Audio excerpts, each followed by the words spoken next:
আমরা তার ক্লিয়ার এখন শেখ পরিবার হচ্ছে দুর্নীতির পরিবার, আর জিয়া পরিবার হচ্ছে বাংলাদেশের মানুষের ভালোবাসার পরিবার। লন্ডনে উন্নত চিকিৎসা ও পরিবারের সান্নিধ্যে 4 মাস কাটিয়ে দেশে ফিরেছেন বিএনপির চেয়ারপারসন বেগম খালেদা জিয়া।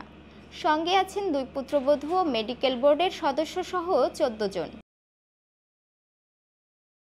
মঙ্গলবার 6 মে সকাল 10:40 খালেদা জিয়াকে বহনকারী কাতার রয়্যাল এয়ার অ্যাম্বুলেন্সটি রাজধানীর হজরত শাহজালাল আন্তর্জাতিক বিমানবন্দরে অবতরণ করে। পরে বিএনপির চেয়ারপারসনকে স্বাগত জানান দলটির মহাসচিব মির্জা ফখরুল ইসলাম আলমগীর সহ সিনিয়র নেতারা।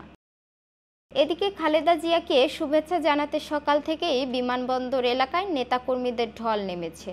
আজকে গণতন্ত্র মা, দেশের মা, দেশ জাতীয় মাটি ও মানুষের মা, আমাদের এত আনন্দ হচ্ছে।